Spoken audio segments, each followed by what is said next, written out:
Don't call me. I'll call you. I'm John Renton with the retro view of Out of the Dark from 1989, directed by Michael Schroeder, who helped do the second unit directing for another film back in the 80s called One Dark Night. Uno Noche. Man, 98 Degrees were really dark before it decided to go all pop and everything, and man, remember 98 Degrees? God, whatever the fuck happened to them? Nick Lachey was like the lone star of the whole goddamn thing, and I'm not talking about Texas. So this is written by two people. One of them produced a Shiloh movie in the 90s. No, really, it's kind of funny. And also, this is a funny name. J. Greg de Felice, not Feliz Navidad. I want to wish you a many fistings from the bottom of her tart. And now, you will never hear the song the same way. He did a film called Bury the Evidence, but that whole name just sounds like a name way too snooty to be involved in horror films like this. But this stars Cameron Dye, cutting the women up between you and I. Cameron Dye. Yeah, fuck Eric Carmen. Goddamn piece of shit. Anyway, so we do have Karen Black in this, and about 80 pounds of hair. May Karen Black rest in peace. She was a terrific horror actress. And the main heroine of this whole goddamn thing, even though I think this movie was made while many people were on heroin. Lynn Danielson Rosenthal plays Christy.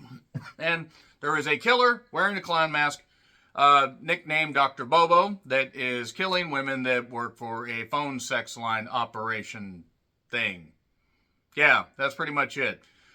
The movie tries to mix horror, comedy, and a little bit of film noir and a detective story that really doesn't go anywhere. And look, I didn't expect much looking at the poster, but I'm like, okay, you're getting sex phone workers being killed, and you have the potential to make something halfway decent. This movie isn't awful. It's just not great. It's very generic. It's also very fucking obvious who the killer is. I mean, there is absolutely no, doubt about who it is. They try for a couple different things, but it's pretty fucking obvious from the very beginning what we're doing. And, yeah, this had a $1.6 million budget, which would be about $4 million in today's money. I'd like to know where the fuck they spent the $1.6 million, because, yeah, this movie looked pretty goddamn bad. There's this weird thing, and I've mentioned this before, and the IMDb date says 1988, but it was only released at like a film festival. It didn't even get a wide release anywhere, US or otherwise, until 89. So that's why it came out in 1989. According to my review, it's my review. I'll say what I want. But yeah, this movie looks really, really bad. And between 88 and like 92, 93, a lot of these films just have this weird clothy, grainy feel. It's kind of hard to describe. I don't know if it's just me that notices this. But so many of these films from 88 to 93 almost look like they could be like from the same year. Like you could change the titles around, or you could say, hey, this film didn't come out in 93, it came out in 90, and you'd be able to believe the same thing. And yes, I know that things don't change that much in 5 years, but it's just that weird period. So anyway, guy calls in Dr. Bobo. He is basically, harassing women and eventually ends up killing them. Remember videotapes, guys? Remember those? I'm just going to spoil this because not only is the movie like 35 goddamn years old, it's also not very fucking good. Remember videotapes, VHS tapes? There's another VHS anthology series coming out, or movie coming out on Shudder about a week from now. I know. I didn't know that either until somebody told me. So, yeah, basically Bobo wears a clown mask. They try to make it seem like it's this weird guy Dave. Dave's not here, man. This weird creepy guy. They try to make it seem like it's him. They also try to make it seem like it could be the detective. Detective Dave is, I'm calling him. Actually, it's not Dave. It's Detective Myers. But nevertheless, it tries for a few things, but it's very obvious the first moment they introduce this character. Kevin's a photographer with a bit of a shady past. Chrissy's his girlfriend. He also photographs various girls that seem to like him. And, I mean, yeah, Cameron Dye, okay, I guess for the 80s, was somebody that could qualify as a heartthrob, I guess, of, this horror smut community. I'm not even knocking, the actor himself. I'm just saying as far as how they present the character, he's pretty creepy right off the bat. So, woman named Joanne, played by Karen Lorre. Sorry, had to do that. She got killed. She was trying to find her dog. The killer found her dog.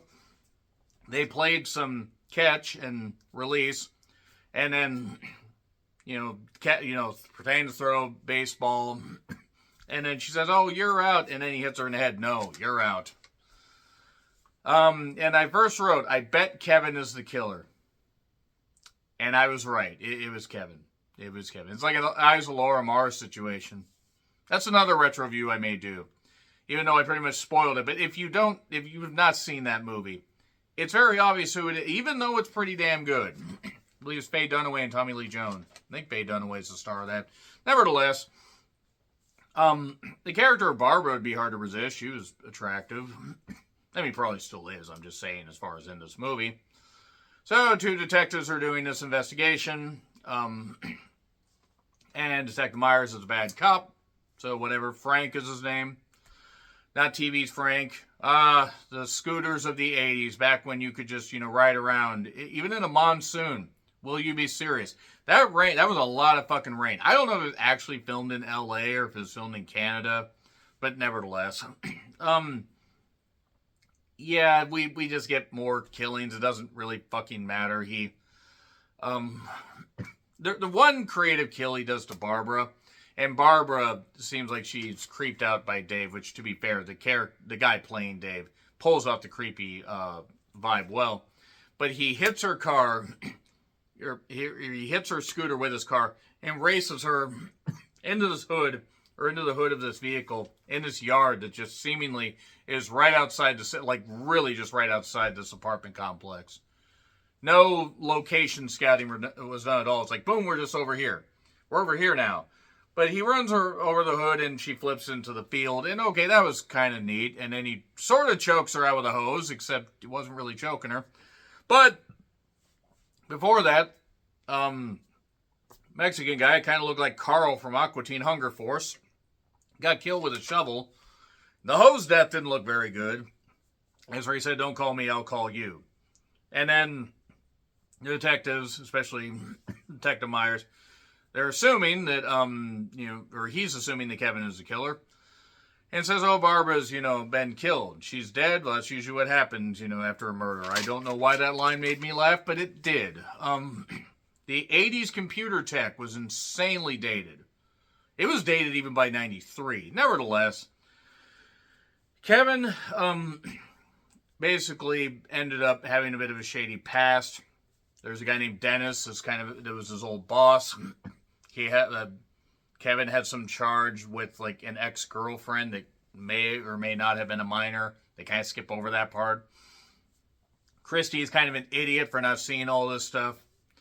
Ruth goes to his apartment, tells Dennis to stay away from the whole, goddamn kit and caboodle.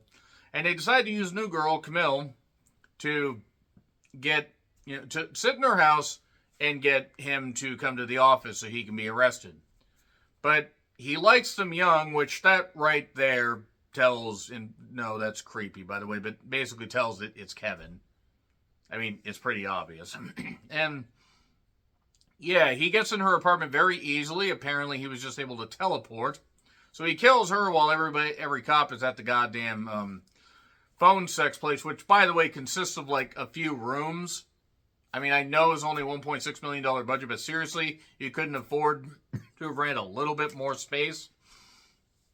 So, yeah, Kevin and Christy basically go to Dave's office to investigate.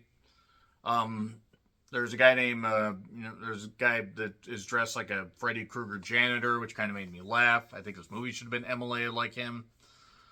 Kevin is not a good liar. They go to a shady hotel. They have some of the sex and everything. Nice boobies in this, I guess, is really what the only thing that some men and statistically a lot of women will notice. And then another woman gets killed. The bathroom is flooded. That's in another apartment complex. It's a very stereotypical gay character that runs this shady hotel. I swear I recognize that actor, but I just can't remember from where. But then basically, Christy, it's pretty obvious who the fuck it is.